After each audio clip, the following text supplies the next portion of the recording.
Let's make sense with Charlie. Serious business on serious host.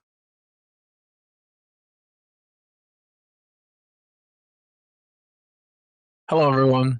Welcome back to Making Sense with Charlie. Our guest today is a finance executive with over 20 years of corporate finance and accounting experience. He's worked for Walt Disney and on iconic brands like the Power Rangers, which I want to nerd out so much from my childhood. And today he helps with startups avoid screwing up by providing risk diagnostics and sales strategy services. Welcome to the show, Chad.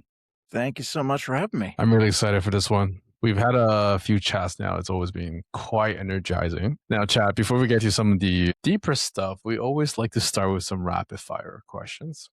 All right. And I'll go through some of these, really excited to kind of see your answer. So the first one is, what was your favorite Power Ranger? Which year and which color?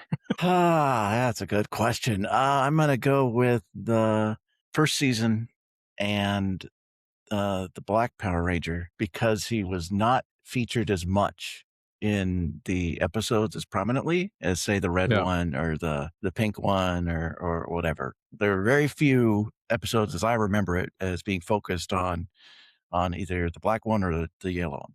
So I did remember that. My favorite one was always the first season, the red one. Being young, I had no idea, and Red was the main hero. And that was actually when I first came to Canada, and it was one of the first shows I saw in English. I learned most of my English off watching that show, and I later found out, I don't know if it's true, I found out later that a lot of the fight scenes were actually produced in Korea. Is that true? Yeah, absolutely. Yeah. Or it was in Japan. So Japan. I believe the show was called Super Sentai.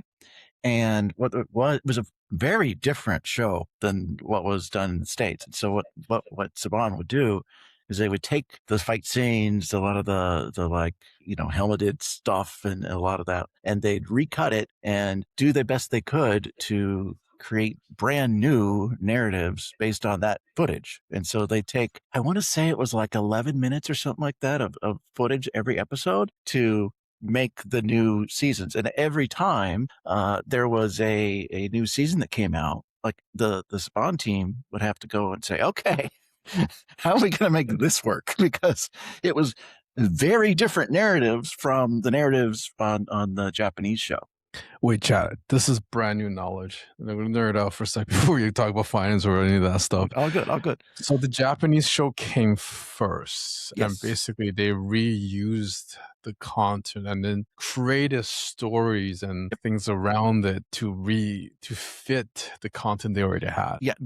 Basically, they would like have this footage. They'd have like these fight scenes and these battles, these whatever. They take that stuff and then they'd say, okay, how can we, with this theme of, because a lot of the seasons had different themes, right? It's like, okay, so now we're doing time travel. Okay, how are we going to make these Zords and these Rangers that look this way fit into a story that's going to make sense and that we can still have the same sort of plot work, right? And then they'd go and they do their own actual English narrative of their own story. So you might see footage in Super Sentai that's in some like dramatic thing that's wildly different than the Power Rangers kids show, which has a very, very, very different story. But some of the footage is going to be the same because they didn't want to reshoot. It was as I understand it, a very much a cost saving measure. Going, hey, we'll just take this footage. We won't have to do all these fight scenes. Then we can just put in our own stuff at the beginning, at the end, throw in our own dialogue or whatever, and save a lot of money. So there you go. So, that's a phenomenal strategy. The fact that we're wearing helmets, so you had no idea. Exactly. I had no idea. I loved it. Probably my favorite childhood show. Like, I had no idea. I grew up on it with like in high school is I think the first time I saw it. And I remember watching it every day after school and being so annoyed at this. Okay. Like, okay, if the bad guy is going to get big, like really big. Yes. Get big first. Squash bad guy. Show over. Like, dude. I did remember thinking about this as well. It's very defensive. It's very reactive. It's like, no, I can't believe it's getting big suddenly. Wait a minute. Every enemy you go against, every time, they get big. Did you know what age demographic it was targeted? Because I was 9 when I was watching. I had no clue. It made perfect sense to me. back I think you then. were about the right age range. You know, Okay.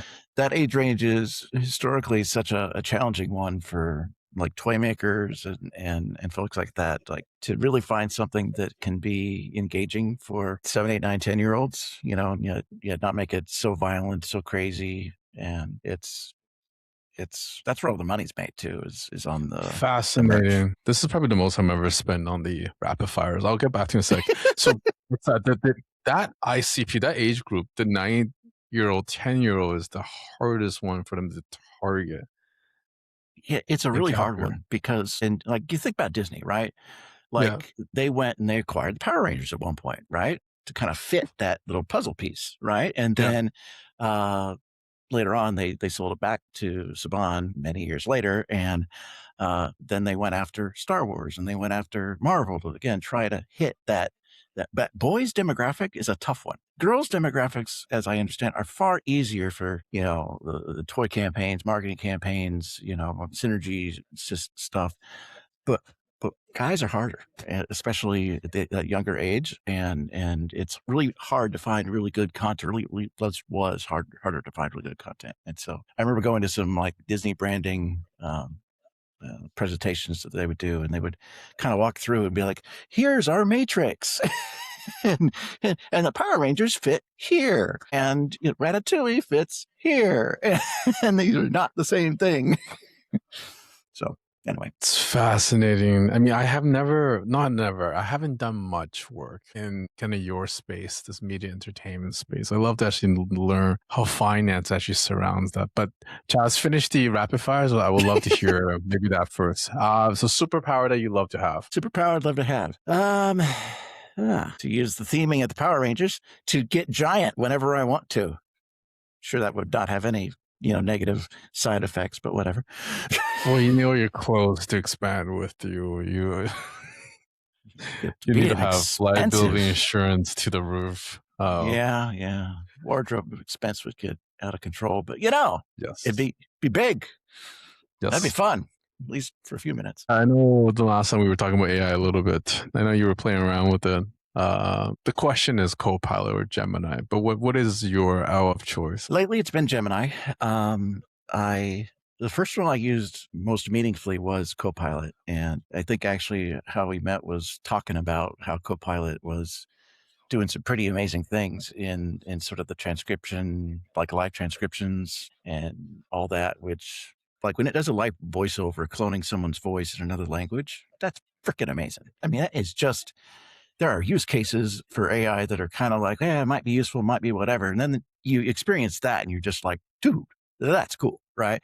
And Have useful. you tried the live translation calls in Google Meet? I have not yet, but I imagine it's very similar because, they all copy each other, I'm sure, to You some extent. gotta. That's the only one I have tried so far. Last month or 2 months ago, I spoke to the whole team in I want to say Mexico. I know basic Spanish, but not conversational for a business conversation Right. on ROIs and EBITDA calculations. It was fascinating. The other side spoke in Spanish, came through in English, and I spoke in English, went through in Right. Spanish. It was And it was probably insane. like a second delay, right? It's basically not noticeable. The models they have on language, it's incredible. It sounds like it's the same it was doing with Copilot, which it is amazing. And even if it doesn't perfectly translate something, everything Yeah, else is pretty good. And I love it how it clones the voices. Like, for example, I used to work with a good friend of mine that was based in Mexico City as well. yeah. And I knew what his voice sounded like in English because he would talk to me in English a lot, right? And then I heard the cloned voice of him talking in English when he was talking with like some vendors and things, where I was on calls with him and I was listening in. Yeah. And I'm like, it's the same. They're capturing like this so well. Like even some of the vocal nuances and quirks and whatever that It's pretty incredible. it is. It It is. It's not going to take captures all the everybody's data. jobs yet, but it's these Yeah. are little tools in the toolkit that we all should be trying to use in one form or another. It's opening the world up. Like I never thought, even when I was really studying Spanish, like I never thought I would get to a level where I can have a business conversation with a new language I pick up. But it's allowing all this to happen now. Yeah. which is huge, right? Like I do my Duolingo every day. Oh, every day, every Yeah. day. And and yet there's times where I think to myself, will I need to have this 5 years, 10 years from now, or will I have, live translations through my earbuds or whatever as I'm walking around somewhere, And I know it's somewhat possible now, and like the latest generation of say the AirPods or whatever from Apple. Haven't used them, still don't know if they work or how good they are. But if they're anything as similar as the ones of the live translations that Gemini or Copilot are doing, then I have high hopes. And it could really be a game changer in business and travel. I mean, I went to Japan a couple of years ago and to the Disney parks there. And if you haven't gone, I cannot highly recommend them enough. They're amazing, right? I went to the But sea one. Sea. I think it's the only sea, Disney yeah, sea on yeah, the planet. Yeah. correct. Yeah, I And went in that and one. Yeah. and yet the prevalence of Japanese spoken language is huge because obviously they're in Japan, right? So, but yet those are the best Disney parks in the world. Like, and so imagine if you could marry the two things. So like you could walk around and hear everything and like all the announcements and that are in Japanese hitting your ears as an English speaker, and yet still getting to experience the best Disney parks on the planet. Like, damn, that's sign me up. And again, you keep the nuances of the folks speaking. So it's not like a dubbed version where it just sounds completely off. Right, right. It's a brave We new have two world. more. Chad, are you night owl, early bird? I am an afternoon owl. That's where my, Ah, my best jam is. really? I'm really not very good of a morning person, and I'm really not a night person. Like I get to 11, 12 o'clock at night, and I'm like, dude, I can't. But I'm at my best at 2 o'clock in the afternoon. I can That's where like you do your focus work. yeah, yeah. After lunch, everything's handled, caffeine's Yeah. happened. It's go time then for me. That's really productive. I think that's seems easier. I had to learn to be a morning person the last year. Struggled with it for longest time in my life. Like my best work was like from 2 to 4 a.m. But very hard being a productive, healthy adult when you're working between 2 to 4 a.m. Well, but now you have other challenges because you have teams in places where the only time you're going to be able to talk to is in the morning for you, right? So Yes, working with my team in South Africa and also with clients in UK, like London. The worst one's actually India. Singapore is not that bad because I can meet their morning and my night. I think India yeah, was like 7 hours where you're like halfway. So the best time for them is like 3, 4 here. And it's yeah, I mean that weight that I had to manage was probably the drive I needed to become a morning person. well, it's morning is not the worst time. It's just it's like is it before or after the coffee? Because before coffee, if you're like me, like just don't. But after coffee, everything's good. So Have you seen I've seen like literature where you can map out the kind of progression of the human civilization and then the invention or findings of caffeine, so tea and coffee, like leaps and bound after as a species we discovered caffeine. it seems to be it's drugs that have kept the species progressing. Not only is it the progressions and productivity gains that we've gotten from coffee, but I remember watching years ago on Netflix before Netflix was cool. And it's sufficiently bad documentaries on it about to stream. One of them was how beer changed the world or something similar to that. And basically they talked about how it was the first big currency that people Mm. use to get stuff built and get, and humans quickly learned how to, the fermentation process and all this. And it was very motivating to use almost as a currency to get people to get things, big structures built, big cities, created and all this. And humans were more than willing to do it for the crudest of crude beer. So Yeah, absolutely. And well, I love to actually dig into some finance accounting stuff. But recently I've noticed dude, we can chat all day. I love it. I don't know if you know this. I find that in the last couple of years, Dave, a lot of no CPG entrepreneurs are taking kind of inspirations from tech. What I've noticed is a lot of companies are taking existing products and then just repackaging it completely. Take nicotine. I was in SF late last year. First time I've been there since COVID. It's weird to go back, but I noticed everyone was chewing these nicotine mints. That's a big thing now. It's a nootropic. It helps you focus, like you said. It's done a lot for the world, and I've never thought that that could be a great product, right? Because you went from cigarettes, you went from variable Chewing. different forms, chewing to pouches the last couple of years to now, like everywhere I saw in Silicon Valley, these mints. It does not surprise me that there's a heavy inspiration just in the world of business, right? To if you have a cash flow, you want to keep that cash flow. So if Yeah. you're an Altria and you are saying, we like making money off tobacco, this works for us. And Yeah. you're living in the United States, or you're working you're doing business in the United States, and you're going, but all the health, brochures are saying that this could kill you. Then they have to get more and more creative, but they will get more creative because they want their cash flow, and it's sort of an awkward thing because on one hand, I think we all can agree that smoking's probably bad and probably shouldn't do it, among other things. And yet I can see where an argument could be made to somebody, especially in a convenience store somewhere. Oh, I'm not smoking. I'm just having this mint. No, you're just doing the same thing. You're just doing it in a different form, and it's probably just as bad. And yet the brilliant folks at Altria are going, well, okay, we lost our cash flow with these sticks. Yeah. And now we get it in these mints, and yet we can still pull a premium because we still have all these addicted folks. And Oh, it's the marketing and branding is very premium. It's quite yeah, expensive. And I'm sure it's cheaper to produce than actually growing tobacco leaves than to just get like direct synthesized to like nicotine. yeah, yeah, Love to actually go back to kind of what we were talking about earlier when you were talking about kind of experience in Disney. I think a yeah. lot of folks on the other side would love to kind of hear about your experience. What I find is I actually get a lot of younger kind of out of school folks listening to us trying to learn more and figure out what to do.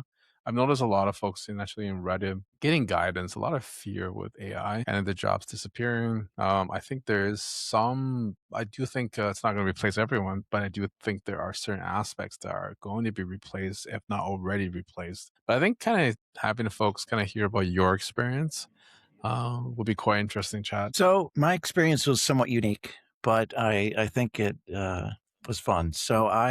When I started at Disney, I was trying to break into the entertainment industry, and a friend of mine I worked with at Six Flags, in the local Six Flags park out here, which cannot stress enough how amazing an experience it was to work at a Six Flags park, making nothing.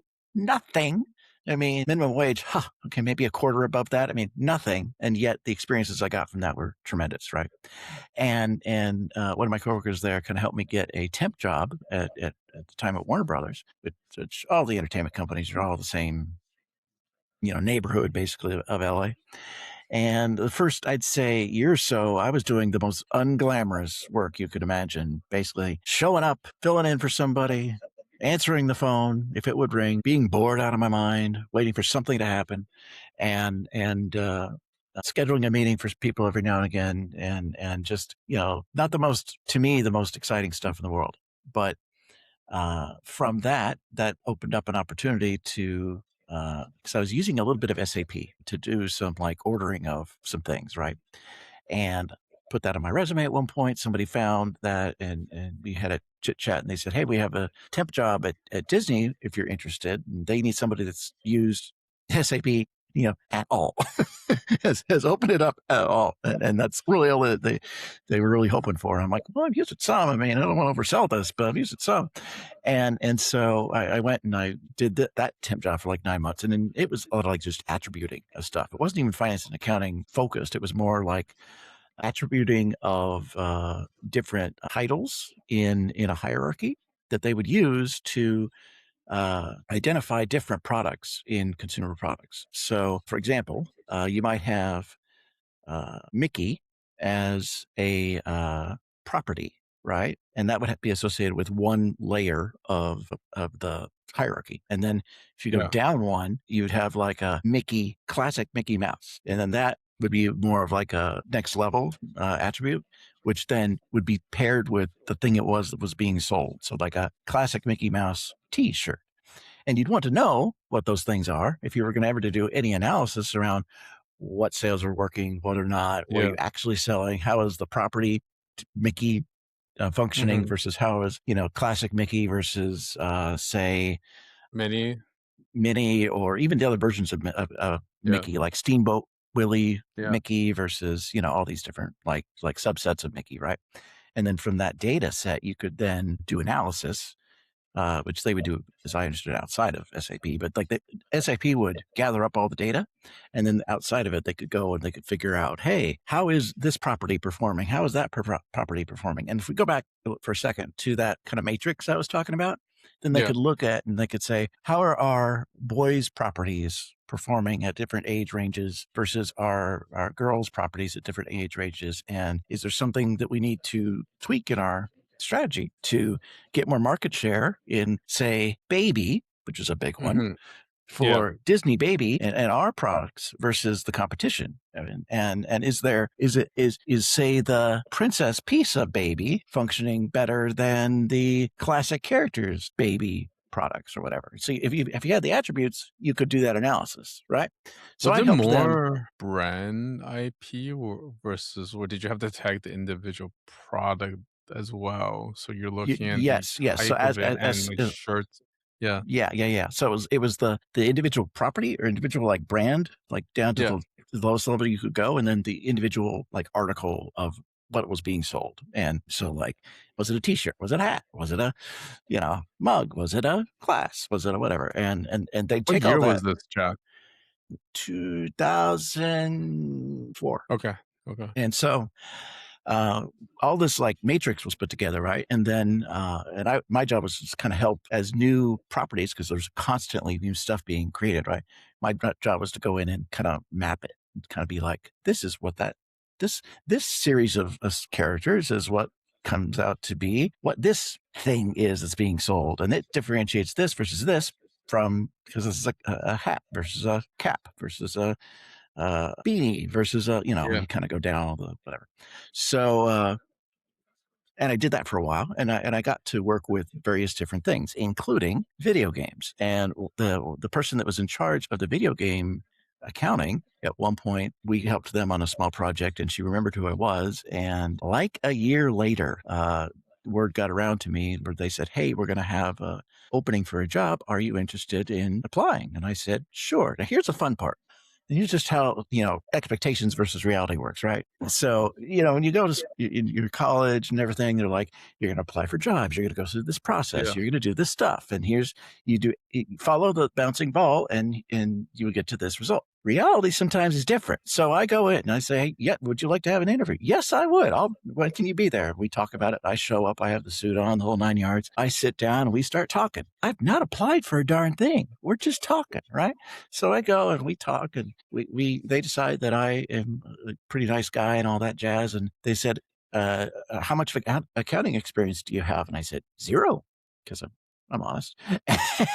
I'm like, "Do Chad, you but know this?" at this point, were you studying accounting? Did you know you want to get Well, into I accounting and had a business finance? background in Okay. college, but I hadn't Okay. like work experience in accounting, right? And Hmm. so they're like, "Do you know any accounting?" I'm like, "I know business school stuff, but it's not like whatever." Right?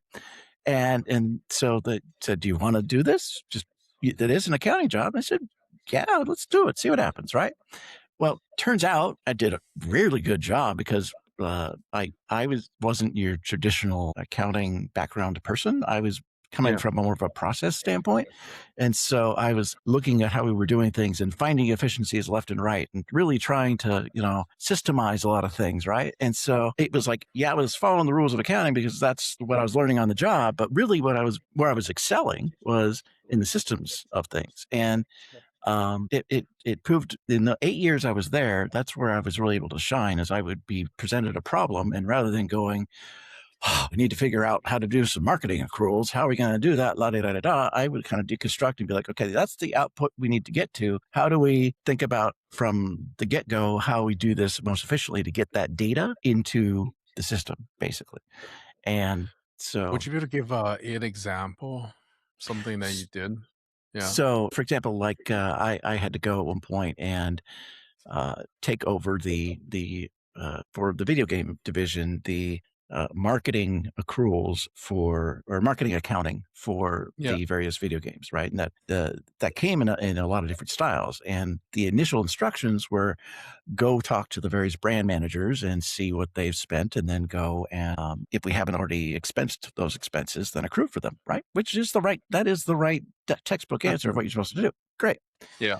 The reality is they didn't know or have any sense of when the money went out the door, right? So I Yeah. had to come up with a process to be like, okay, tell me everything you did and committed to this month. And then I'll go back and to let you know that everything that has already been, paid and everything else. And we will agree on the other end of this, how much we're going to therefore accrue this month to I fill in see. the gap, right?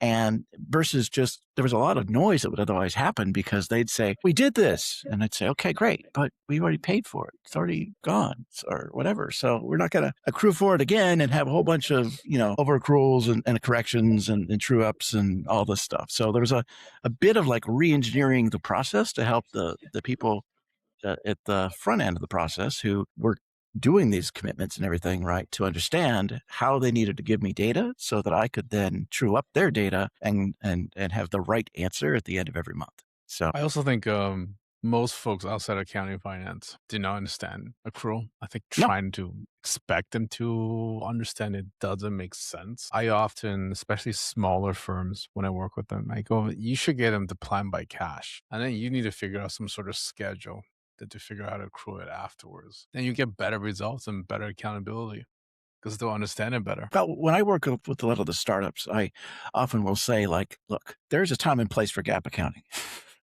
Hmm. But in the beginning is not that time.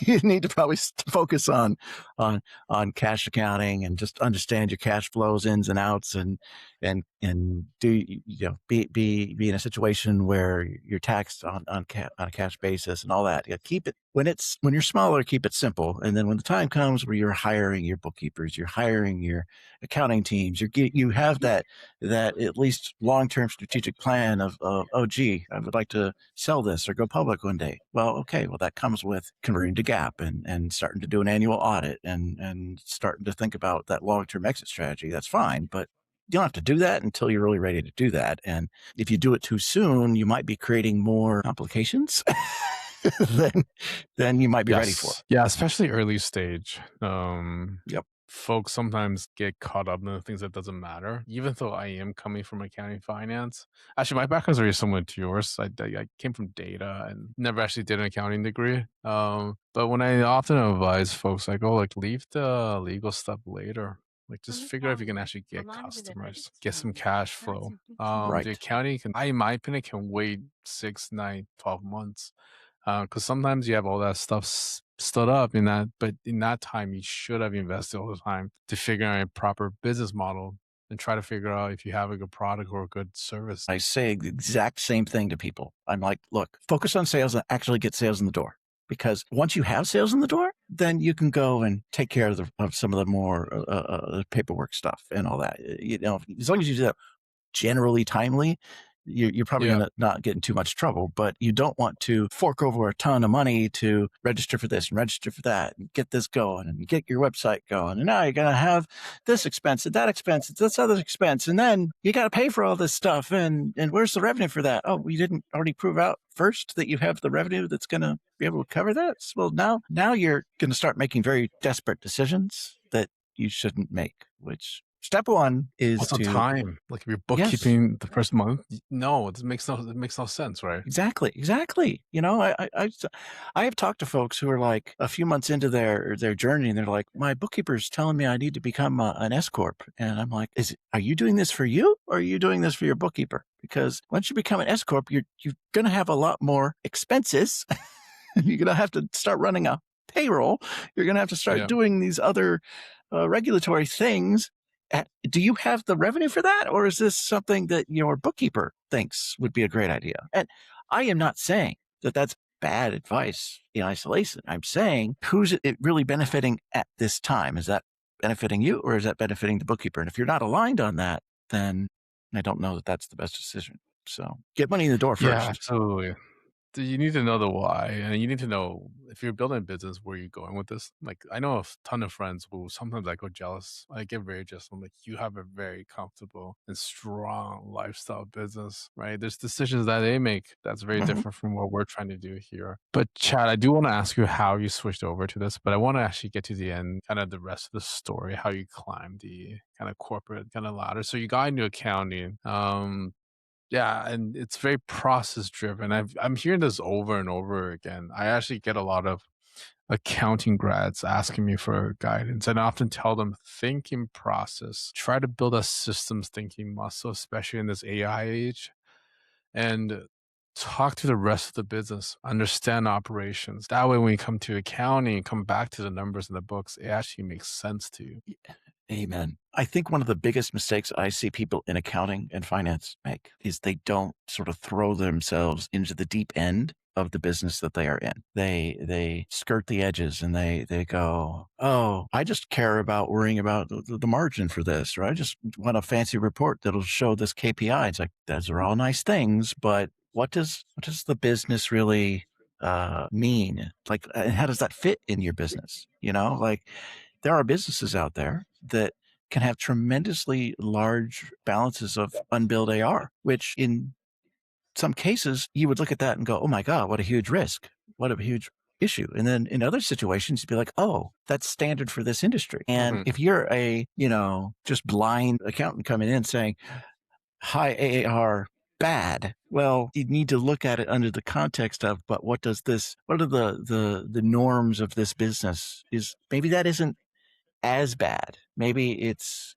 got some nuance to it that can matter. So I say all the time to my accounting and finance brethren, it's like, nobody cares about your cute report or your whatever. You have to understand the underlying business. You have to help stay away from the jargon of accounting and finance. Like, one of the first things I learned at Disney was to stop using the word accrue, because no one understood what accrue meant, right? Yeah. So it was like, okay, just let's talk about what you've done, and what is this expense, and why are you spending that? Does that make sense to spend that much on packaging design? Does it make that much sense to spend that money on this TV campaign? And okay, fine, you did it, or okay, you spent this many millions of dollars on a media plan. Great. Is that normal? Is that an outlier?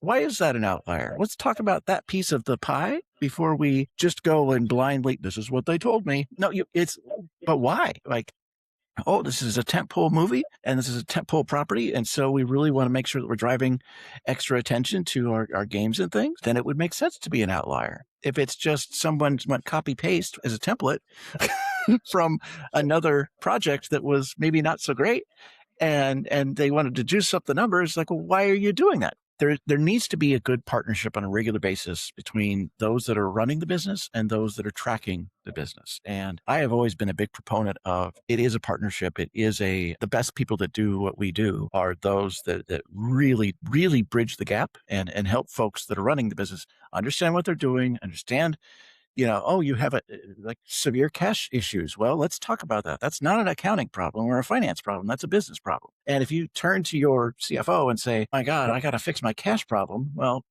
you have to fix our cash problem. Like, no, we need to fix our cash problem. And sometimes the folks get like, oh, that's all finance accounting. I don't need to worry about that. No, no, no. You need to worry No, about that. a good business have strong business partner. You have to be aligned. It's not Yep. divided. I'm seeing a lot of companies that splits revenue and FP&A now, and they sometimes go, "Hey, that's revenue's problem." I don't think it's the right mindset. I think you're fully spot on. I also think today, so I do think some people care about pretty reports, but that's not what's important. But some people do care for, and I think what's happening now is a lot of the AI is producing phenomenal looking reports, and people aren't sitting there understanding the business and the number enough and there's a lot of risk with it as well. Chad, what I'm really curious is actually learning about some of your finance and doing accounting in your industry. How did you model and plan out these kind of investments or assets or brand that you're either building or acquiring? Because some of them have incredible long kind of lifetimes or lifetime value that they keep providing. How did you model and make these decisions around it? It varies a lot, but I think that's one of the beauties of AI these days, especially these days, right? Where you can go and say, "Hi, I'm thinking about like I have a brand new brand. I'm gonna, Yeah. do give me some good examples of templates that I can use as a base case to play around with. And I think that that's one of the best uses of AI in general in the wonderful world of finance is simply like it is. I think oftentimes people will use AI to just give me the answer. No, it Yeah. gives you the beginning of the answer, and then you can say, "Well, where'd you get that? Show me that. Let's talk about that. Oh, really? Why does that work? Whatever, right?" And in the past, you would have to go and comp things against your competition. You have to comp things against your, other previous titles or properties in house that you might have had, right? And be like, oh, historically, this Power Rangers show would be able to be sold for this much per episode, and we'd typically be able to get this much in a royalty selling toys or whatever, right? Cool. You have your own internal stuff. Great. Then you can model that out. Easy, fine, whatever. And you could make some assumptions potentially if you acquired another boys action brand in your same Mhm. company and say, okay, how much of this could we kind of use as a starting point with our internal metrics to make another boys brand to sell other things, whatever? Could we make as much? Does it have the same What footprint? were the All that. main, KPIs and drivers in that universe? They would vary. I can uh, imagine. the one of the bigger ones on the Power Ranger side of things was like the ratings and the views that we would get, right? That Yeah. was critically important because it would help to drive kind of The how ratings? I can see views for sure. What do you mean by the ratings? that like the Nielsen ratings, Oh, that which is okay, I basically could see that viewership, impacting a right? different way. Yeah. Yeah, Yeah. because that would drive a lot of uh, decision making and then doing comping that against say how you might price other shows and whatever that are similar but they don't have as much reach Mhm. or whatever, especially if you're selling to the same network so they know the same data points or whatever, Yeah. so that would obviously drive up what you might be able to do on something like that. On a royalty perspective, we would look at both the initial royalty in that we could get and based on historicals and by is it toys, is it hats, shirts, whatever. And then we also have to factor in back end participations, such as like if you aired a show on a big broadcaster, typically they wanted a piece of that merch action, and so you'd have to factor in the lifetime profitability of a given property to not only look at how much you're getting on the media fees you're selling or the merch sales you're doing, but you also have these huge back end participations you have to factor in, plus potentially for like union shows, potentially actors and cast and crew fees and participations for certain other types of things. So you start to look at or Writers Guild fees or things like that. You start to look at all these like components that really begin to make up what that sort of main model is by property. Did, when you were doing this, was it more of a one-time budget or was there a rolling forecast? The reason I ask is I feel like how a show or brand perform can change drastically, Mhm. and you just can't capture that in a once a year budget exercise. What Saban did, which I felt was one of the best ways to do this, was this. Yeah. They would do, ALP and have several years of like 3 to 5 years out, depending, of just initial ALP and with Mhm. the current year new budget that they would do on an annual basis. And then we would do revised budgets, which were basically updated forecasts Mhm. every 3 months or so. And Okay. that was useful because we would never change the original budget. And I've seen some situations in some companies where people want to change the original budget. I always cringe when I hear that. It's like, no, no, no. Your budget's your budget. Just leave. I don't care if it's wrong. We all know it's wrong.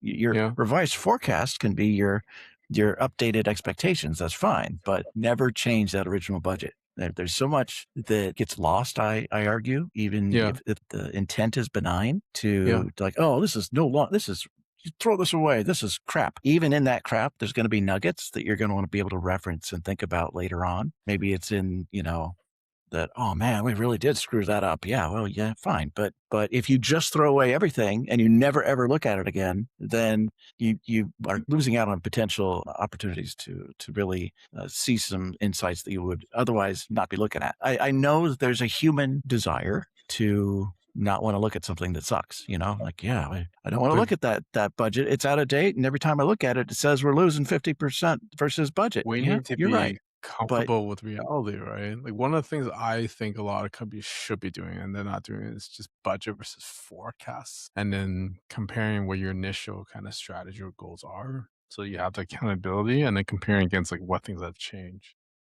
you got to do all three. Yes, absolutely. Of course, you can't leave actual out of it, right? But Yeah, yeah. Chad, apologies.